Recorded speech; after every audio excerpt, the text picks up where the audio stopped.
just start off with the basics. So how is dynamic assessment different from other types of assessment methods? So dynamic assessment is, in contrast to standardized methods of assessment, the goal is really not to compare standardized scores with a norm of a particular age group, but instead to explore how a child learns and which aspects of learning require support or intervention. Um, it's really based on the understanding that you can learn more about a child's cognitive development by working with them in a more collaborative way rather than just assessing like what are they doing on their own. So there's a level of interdependence that it is examining in the process versus always focusing on the level of independence that the individual has. So it's a little more realistic to teaching, I think, and like what you are doing in a classroom in comparison to some of our standardized assessment measures. Is dynamic assessment a particular test or it utilizes other tests? So it's more of a researched approach to assessment. So it's not a specific test. However, there is some tools that have been developed. So different researchers have developed, like I think it's Dr. Mogens Jensen, who developed the Mind Ladder. It's a model of conducting dynamic assessment, but it also has a set of tools. So it's a lot of problem solving activities and strategizing activities. But it doesn't have to be done that way. There are also, so the program that I'm studying through under Dr. Fraser Lachlan and Dr. Kerrigan, they're my mentors from Dynamic Assessment UK, and it's a certification program that's endorsed by the British Psychological Association. A lot of what they are teaching us is to look at particular skills and what types of activities will actually help you kind of probe situations and opportunities to look at those skills. So it is a lot of logic games. It is a lot of different hands-on activities, novel tasks, problem-solving tasks. Matching game is one that I typically am using as well, looking at strategizing. Um, but it's more looking at the interaction. Now, that's not to say that you couldn't use standardized tools that you might already be using and also do dynamic testing with them. So sometimes when I'm using like a standardized measure and there's a particular activity that maybe the student is just not understanding the instructions or not understanding what the task is asking, I might discontinue the test, and sure, the school is going to want me, or the place is going to want me to report on what the score was without support, but I might go back and try to understand what the student can do if I just give a little bit of support with learning. In dynamic assessment, we call it mediated learning strategies. So it's like scaffolding, or what level of help am I providing? Am I using modeling? Am I giving a visual cue? Am I breaking down the task for them? Right? Just to get a little bit more information about what supports that student actually responds to. So I've seen this talked about in speech therapy. So dynamic assessment, could that be used in any area of assessment?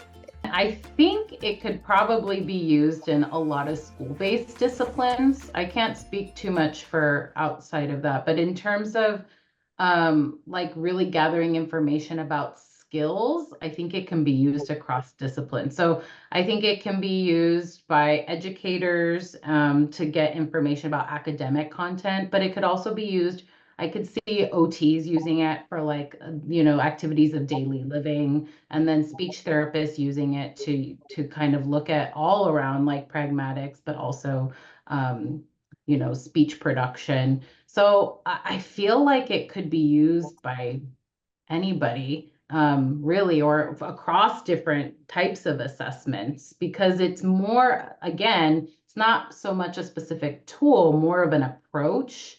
So you don't have to worry so much about the rigidity of adhering to specific like standardized like norms or standardized like guidelines for implementation. It's really capturing the levels of support and what the interactions look like. So it's capturing what is the skill ability, but it's capturing also the importance of the interaction. So I think that is why speech therapists use it a lot, or AAC. What levels of support, right, does the student need to access that certain skill? So I think it would be ideal. I would love to see it used more for academics, and a lot of the research that I read is applying it to academics. You're looking at all these different skills, but you're looking at how do supports change over time, and adjusting. And I think that it's beautiful because it captures skill ability, but it's also looking at the mediator, the learning facilitator in that interaction, which I don't think a lot of our assessment tools examine. So it gives just a different picture.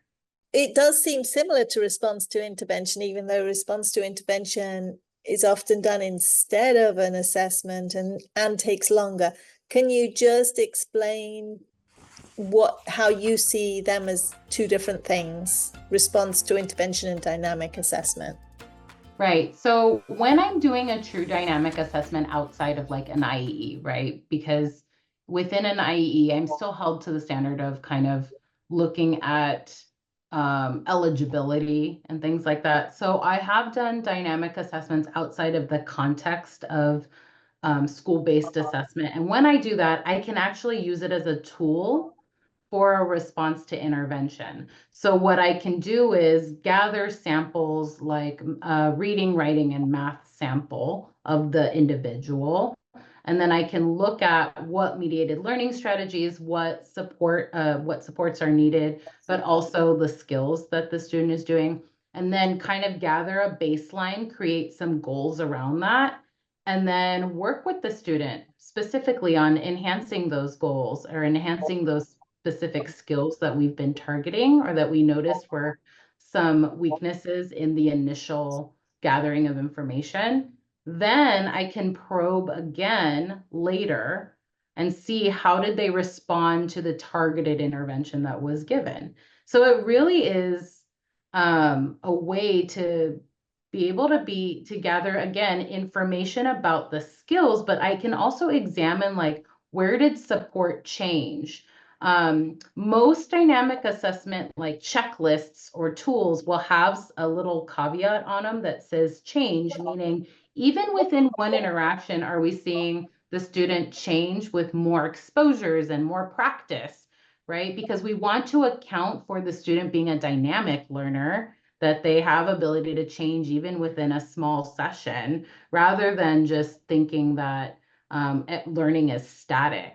And so I use it as a tool often, especially with students. A lot of the students that I work one-on-one with in this like more dynamic way are students that have had a lot of difficulty accessing, like, or people have had difficulty accessing how do they learn best. So I have to try a lot of different things and kind of see what is helpful and then work within that and see how that evolves.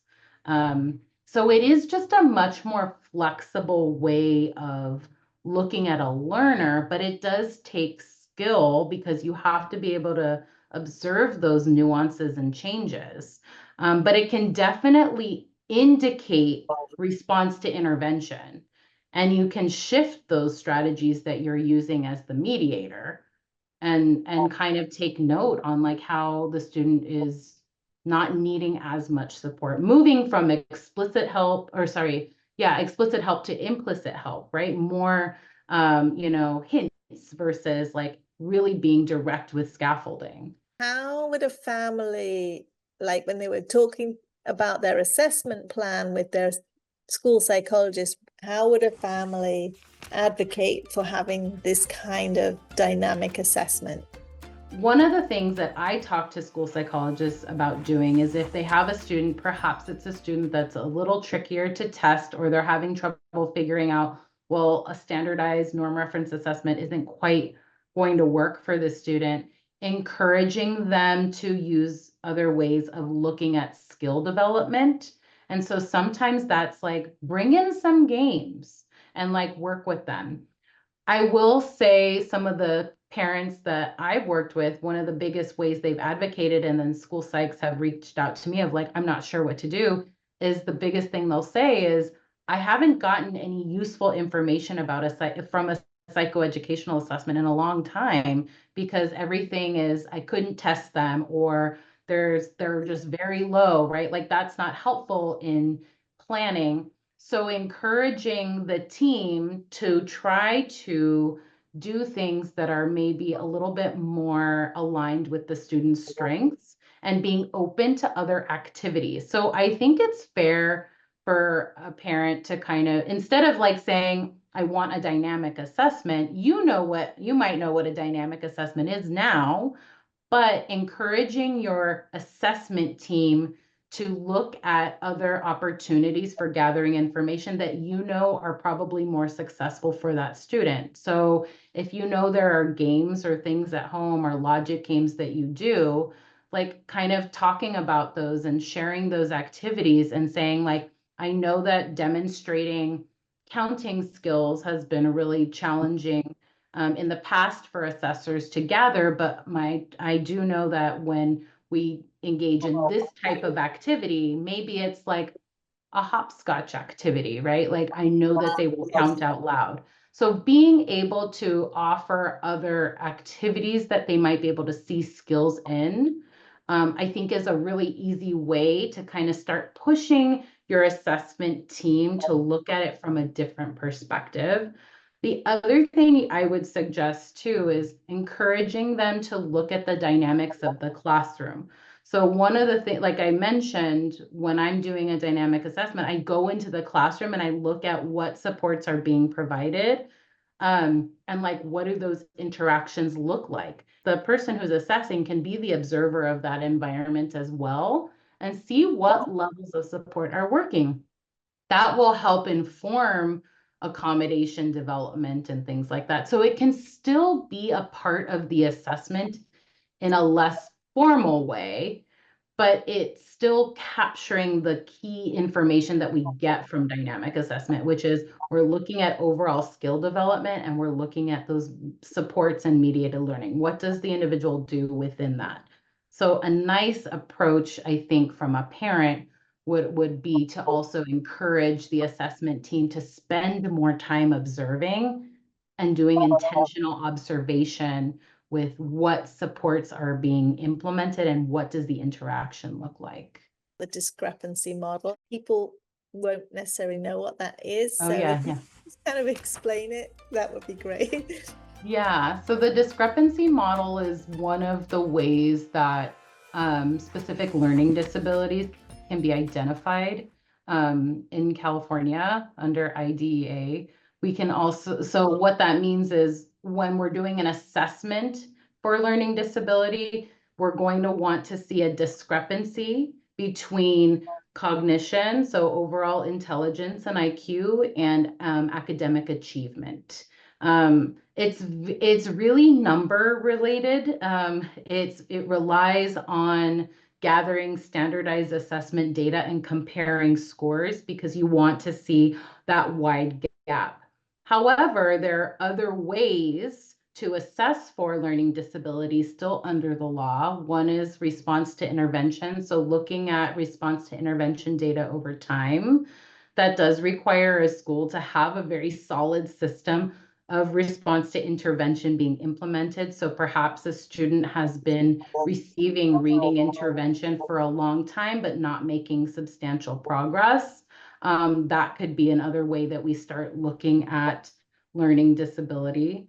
And then the other way is through patterns of strength and weaknesses, which we could do informally, I think a little bit more, but what a lot of people do is spend time looking at score numbers and comparison and looking for standardized measure scores, patterns of strengths and weaknesses, and where we see those discrepancies as well.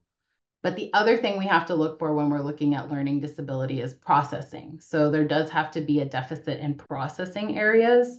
So visual, auditory. There's also cognitive abilities, which looks at like attention and memory and things like that. So kind of have to have all those things. The idea of dynamic assessment is really grounded in like Vygotskian theory around like considering like exploring levels that a child can achieve when given assistance rather than what they can do on their own. In contrast to like theories of intelligence. So it is a little bit opposing. So that's something to keep in mind as well. But it has been researched and studied by other researchers. So to name a few, Dr. Tsuriel is one of the lead researchers in dynamic assessment, Dr. Carol Lids, and then Dr. I think Haywood are some of the other researchers in this area. Dr. Carl Haywood, yes. And they've done a lot of research around multilingual learners and younger children. So I know that some of my friends that have gone through Berkeley School Psychology program talk a lot about its application to multilingual learners because of all of the variability in standardized assessments and like inaccuracies that can be obtained when we administer standardized assessments to multilingual learners.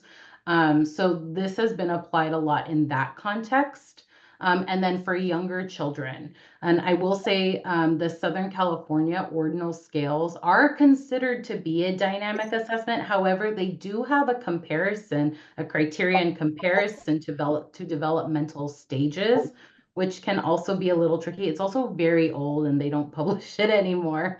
So at least the manual part. So Right. that is definitely an option. However, I think because of the way that our system is set up and the expectations that we have on school psychologists to adhere to legally defensiveness around their reports, I think sometimes it's easy to get stuck in that track of numbers, and the ordinal scales will yield numbers around developmental stage, versus what truly a dynamic assessment is doing is breaking away from the numbers and really providing some qualitative description around what is working and where the student has strengths and areas of need.